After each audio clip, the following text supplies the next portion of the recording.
Sonic Shadow Generations is close around the corner, and what better way to prepare for this occasion than to recall some of Sonic's history? The early 2000s was definitely an interesting time for Sonic. This is when Sonic games started to become more or less different for everyone, and especially before the tragic year for Sonic. If you're a fan of Sonic, you'll know what I mean. Before we even begin approaching 2006, why don't we dial it back to 2005 when Sega had the interesting choice to make a spin-off game on one of their best characters in the series, Shadow. That's right, Shadow the Hedgehog was released with mixed reception, and if you ask someone today about their opinion on the game, they'll more or less say that it's bad. With that being said, I replayed Shadow the Hedgehog to its entirety, and I genuinely think it's a good game.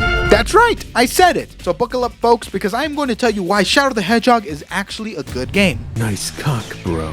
I just love Latinas, Sonic. What? The opening to this game has to be one of the most rawest things I have ever seen in any Sonic media. Bro pulls out a rifle and loads it up like a shotgun, like this guy is him. Everything about it is just awesome, from the music to the visuals. I just can't help but feel hyped when I play Shadow the Hedgehog. With that said, the game starts off with Shadow looking over the city and posing like an IG model while having a flashbacks of seeing Maria getting clipped by a gun soldier.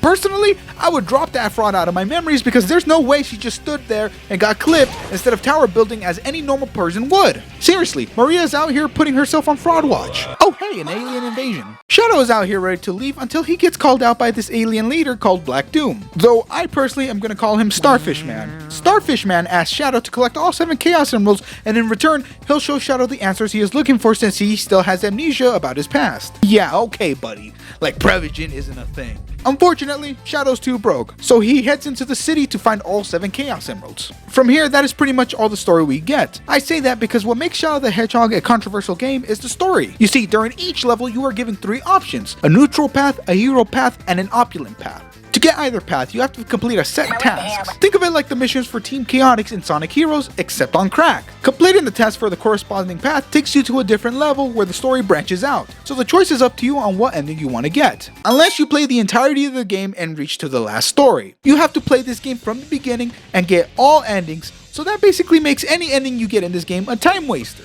I don't mind the idea of playing the game differently every time in order to get a different ending. I just wish you didn't have to start a new game every time. Though you know what they say, The more the merrier. assuming you take the time to get all the endings, you are presented with the final story where Black Doom gets all the 7 Chaos Emeralds, teleports his weird-ass ship to Earth, and is trying to get the Astroworld concert to happen again. Like, this guy's straight up a Division 1 op, you can't make this up. However, that's when Shadow regains his memories and decides to leave the past behind and become the Latina booty warrior. Based, honestly. But before that, he scraps with that fraud Starfish Man and claps his cheeks and saves everyone. 10 out of 10 plot if you ask me. In all seriousness, plot-wise, this game isn't the strongest, but it does have a lot of good moments, like getting more lore out of some characters revolving around Shadow, and the outcomes of each ending are wonderful. If you really want to, you can make Shadow become pure evil and destroy the Earth by clapping the president. Or you can have Bro have an existential crisis on where he chooses not to exist anymore. I've caused so much destruction. I should never have been created. This is who I am. Hey, don't go there yet. Jesus, Vector, talk about reading the room, man. However, my favorite moment comes from the true hero path. Instead of helping Sonic take down Starfish Man, you can choose to do the evil mission. Doing the evil mission results in Shadow deciding to switch up on Sonic last minute just to box him because he wants to prove that he's the ultimate hedgehog. I am the ultimate hedgehog.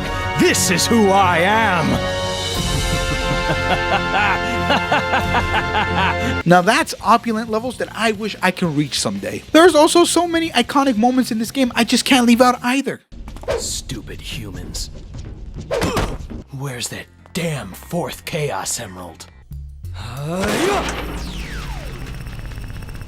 What's up, Shadow? Not you again. A Chaos Emerald? You've got to be kidding me, guys.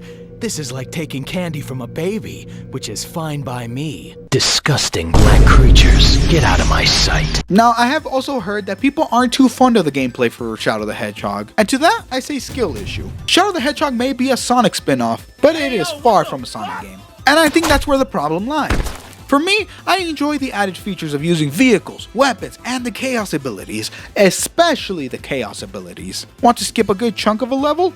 Go for it. Want to blow up stuff with a Chaos Blast? Let's Oppenheimer this bitch. Or if you want to have infinite ammo, just don't use either abilities and spray the ops with your piece instead.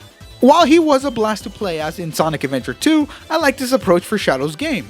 fundamentals are so different that once you learn how to play this game properly, you just get a wonderful experience out of each level. Like if you want to spam the homing attack, that's cool and all, but I'll be here using weapons like the chow gun here and clap enemies left and right like some booty warrior. It's not a steep learning curve, but there are some tricks that I didn't know when I first started playing this game. But I would highly suggest this video by Hard Pretzel that talks further in detail about how to play Shadow the Hedgehog. To close things off, Shadow the Hedgehog is genuinely a fun game that makes me wish it wasn't hated on so much. The level designs are actually amazing, and the gameplay by far is unique, and it makes me excited to see how Sega is going to evolve Shadow in Shadow the Hedgehog 2. Let's be honest here guys, the Sonic Generations remake is awesome and all, but we're basically getting Shadow the Hedgehog 2 as well, and that to me is the best early Christmas gift I could ask for. I don't know, maybe I just have nostalgia, but it's still fun to play when I don't take it seriously, or binge the entire game. Either way, how do you feel about Shadow the Hedgehog? Let me know in the comments below. Now that this video is done, I'm officially going to see you guys in Luigi's Mansion this time. With that said, I'll catch you all on the next one.